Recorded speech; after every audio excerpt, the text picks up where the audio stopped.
Oi gente, tudo bem com vocês? Bem-vindos a mais um vídeo aqui no canal. E no vídeo de hoje vamos falar sobre essa letrinha D que muitas vezes não é pronunciada no inglês americano. Bora lá. Bom, já deixa o like aí nesse vídeo se você gosta desse tipo de vídeo, gosta de vídeo pronúncia, se inscreve aqui no canal, me segue no Instagram, @CintiaSabrina, se você não me segue por lá, dou bastante dica por lá também. E baixa o meu e-book 10 segredos para falar inglês se você ainda não tem, primeiro link aqui na descrição, totalmente gratuito. Então vamos lá, no vídeo de hoje eu vou falar sobre pronúncia do inglês americano. No inglês americano é muito comum ter essa suavidade na hora de falar as palavras, então é tudo muito suave, né, meio que vai comendo uma letra aqui, uma outra ali, vai juntando tudo. Isso também acontece no português, obviamente. Eu sempre dou o exemplo do dentro da gaveta. Não existe denda. Denda não existe a palavra. É dentro da gaveta. Mas a gente simplesmente comeu o tro. Denda. Ah, tá ali dentro da gaveta. E muitas outras palavras a gente fala assim também, tá? A gente simplesmente resume, deixa mais suave, né? Pra ficar mais fluida a fala também. No inglês americano isso acontece muito. E essa letrinha D, muitas vezes, ela não é pronunciada no inglês americano. Então, quando a gente tem esse combo N mais o D mais uma consoante, esse D, ele simplesmente some. Você realmente não fala esse D, tá? Isso não quer dizer que a letra D, ela é muda, é diferente, tá? Mudo quer dizer que não vai ser pronunciado em nenhum inglês britânico, inglês americano, não, é do inglês americano, tá? E o inglês britânico tem as suas características, o inglês australiano, estamos falando do inglês americano. Então, quando você vê esse combo N mais D e logo depois tem uma consoante, som de consoante, na verdade, a gente não pronuncia esse D. Então, uma palavra, friendship. Você me ouviu falando D? Não. Seria friendship. Mas é até estranho falar assim. É muito mais comum a gente ouvir friendship.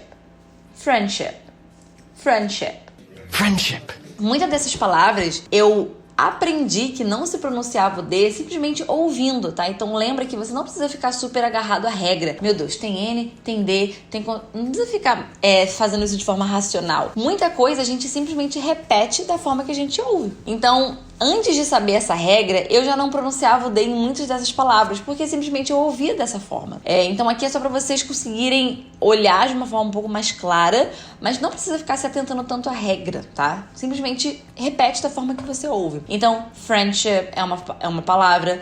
Friendly. Oh, she's so friendly. Ela é muito amigável. Friendly. Não pronuncia esse D. Então, simplesmente eu pulo pro li. Inclusive, muita gente tem dúvida quando tem esse li no final, que é um advérbio. Às vezes tem um T antes, né? O T fica meio que some. O D também. Então, friendly. Not friendly. Definitely not friendly. Pegando até mesmo a palavra friend. Cintia, mas ela tem N, tem D, mas depois não tem vogal, consoante. A palavra termina ali. Então, o que eu faço nesse caso? Nesse caso, a palavra isolada, você vai pronunciar o D. Friend. Tranquilo. Agora, numa frase, a palavra que vem depois, ela também contabiliza, né, para essa regrinha, N, D mais consoante. Então, não precisa ser necessariamente na mesma palavra, tá? Então, por exemplo, a frase My friend was right.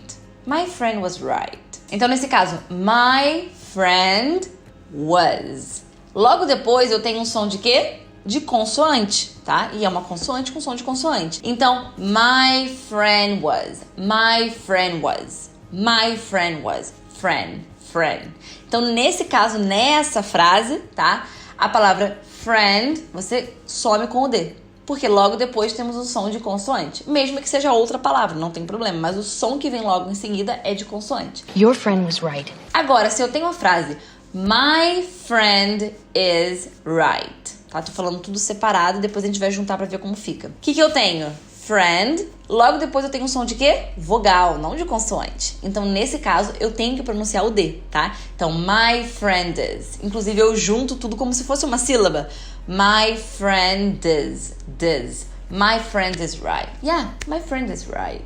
Agora, se fosse was, my friend was right. Então, mesmo que você não lembre da regra necessariamente, pense que fica mais fácil até falar sem o D quando tem o was depois, né? O was aqui é um exemplo, tá, gente? Pode ser outra palavra também. Se for som de consoante, a gente tira o som de D. Mas você vê que fica mais fácil falar sem o som de D? My friend was right. Se eu tivesse que pronunciar o D, fica esquisito. My friend was right. Fica meio pausado. Agora, quando eu tenho is, depois que é um som de vogal, fica mais fácil pronunciar o D. My friend is right. Se eu não pronunciar, fica estranho. My friend is right. Fica uma pausa. Mesmo que você não saiba a regra, você vê que naturalmente é mais fácil falar mesmo, né, se tiver consoante sem o som de D e vogal com o som de D. My Catholic friend is right. Outra palavra, grandkids, que é netos, grandkids. Secondly, primeiramente, segundamente, não sei se tem em português. É firstly, secondly. Eu não pronuncio esse D. Secondly. Kindly. Eu posso pronunciar também o D. Algumas palavras, mesmo no inglês americano, você vai ver das duas formas, tá? Pronunciando ou não. Então, kindly. É mais, talvez mais natural sem pronunciar o D. Kindly. Se eu tenho a palavra around, pronuncio o D, né, na palavra isolada. Agora eu tenho a frase we can meet around 9 o'clock. We can meet around 9. Tá vendo que eu não pronuncio o D? Pronunciar o D ficaria esquisito. Around 9 o'clock. Eu tenho que pausar, não fica uma coisa fluida. We can meet around 9 o'clock. Around 9 o'clock. Found. Se eu tenho a palavra isolada, found, né? Encontrar no passado. Mas se eu tenho uma frase com um som de consoante depois, I found my keys. Não pronuncio o D. I found my keys. E, gente, muitas vezes, quando a gente tá falando a frase e a gente, né, acaba tirando esse som de D, essa palavra, às vezes, fica igual a uma outra palavra. Totalmente normal. Então, found, mas aí quando eu tiro o som de D, fica found. E aí pode ser similar a uma outra palavra, que agora eu acho que não tem essa palavra, found. Mas pensando numa outra palavra, eu poderia. Quando eu tiro aquele som, ela fica igualzinho o som de uma outra palavra. Isso acontece, é normal.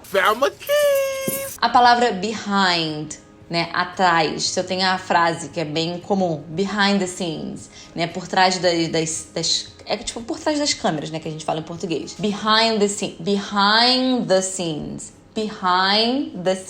Tá vendo que eu não falo behind, falo behind the scenes. Behind the scenes. Se eu tenho também a palavra remind, que é tipo me lembrar, né? Lembrar alguém. Can you remind me? Então pode me lembrar de alguma coisa? Remind me. Então essa é a dica para você conseguir falar de forma mais natural, pensando no inglês americano, tá? Essa é a regra. Pode até ser que você já falava assim, mas você não sabia que tinha uma regra necessariamente. Mas eu gosto também assim, não precisa ficar focando em regra. Simplesmente preste atenção no que você tá ouvindo, consuma bastante inglês, tenha bastante contato e repita a forma que eles falam, tá? Essa é a forma mais natural de você aprender e é assim que você aprendeu a falar português, né? Você nunca teve uma aula, olha, quando a gente tá falando português, né, de forma coloquial, a gente tira o tro de dentro e fica dentro da gaveta. Né? Ninguém te ensinou isso, você simplesmente repetiu porque as pessoas falavam dessa forma. Tenha bastante contato e repita o que você ouve. Então é isso, deixa aqui nos comentários se você já sabia dessa dica, se você já falava dessa forma ou não. Me conta aqui. See you next video. Bye bye.